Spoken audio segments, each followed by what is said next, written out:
మంత్రి పొన్నం ప్రభాకర్ కీలక వ్యాఖ్యలు చేశారు. కొంతమంది ప్రభుత్వాన్ని భ్రష్టు పట్టించే విధంగా బద్నాం చేస్తున్నారని అన్నారు. స్వేచ్ఛను హరించే విధంగా మాట్లాడుతున్నారని మండిపడ్డారు.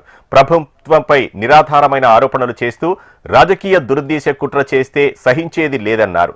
చట్టం తన పని తాను చేసుకుంటుందని తెలిపారు. దీంట్లో రాజకీయ ప్రమేయం అవసరం లేదని మంత్రి పొన్నం స్పష్టం చేశారు. ఇప్పుడు కొంతమంది మూర్ఖులు ప్రభుత్వాన్ని భ్రష్టు పట్టించే విధంగా బదనాం చేసే విధంగా ఆలోచన చేస్తూ స్వేచ్ఛను హరిస్తూ వ్యక్తిగతమైనటువంటి అంశాల పట్ల మాట్లాడుతూ ఉన్నారు. నిజంగా అంత ధైర్యం ఉంటే ఆధారాలతో బయట పెట్టాలి. అట్లా కాకుండా వట్టిగానే ఒక కథనం చేసి దాన్ని మార్కెట్ చేసి వాళ్ళు ఏదో రాక్షసానందం పొందితే చట్టం తన పని తను చేసుకుంటూ పోతుంది. దాని మీద ముసలి కన్నీరు గారుస్తున్న వాళ్ళందరినీ అడుగుతూ ఉన్నా, మీ కుటుంబాలకో లేతే రాష్ట్రంలో పనిచేస్తున్న మహిళా అధికారులకో లేదా జర్నలిస్టులకో సంబంధించి ఎక్కడైనా అటువంటి అపవాదం మోపి వాళ్ళను అవమానపరిచి వాళ్ళ వ్యక్తిగత ప్రతిష్టకు భంగం కలిగి వారికి సంబంధించినటువంటి కీర్తిని వాళ్ళకు సంబంధించినటువంటి అంశాల లోపల నష్టం కలిగజేస్తే చట్టం చూస్తూ ఊరుకుంటుందని ఎట్లా అనుకుంటారు? తప్పు కదా.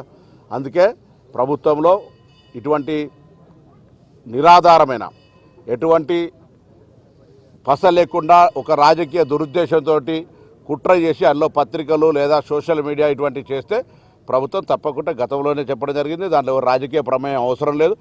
ప్రభుత్వం తప్పకుండా చట్టంలో ఉన్నటువంటి పరిధి ప్రకారంగా కఠిన చర్యలు తీసుకోబడతాయి. ఇప్పుడు దానికి చెప్తే పొలిటికల్ కాన్స్పిరెన్సీ ప్రభుత్వాన్ని రాగానే ఇది ఎన్ని రోజులు నడుస్తుంది కూలగొడతామన్నారు. దాని తర్వాత రకరకాల అస్తిత్వాన్ని ప్రభుత్వానికి అస్తిత్వపరిచే ప్రయత్నం చేసినారు.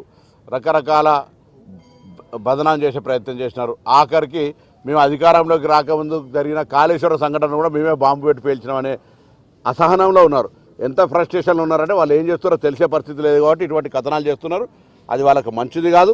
నేరుగా ఇండైరెక్ట్గా ఎవరు దీని అనుకున్నా బరాబర్ తప్పకుండా కఠిన చర్యలకు బాధ్యత వహించాల్సింది.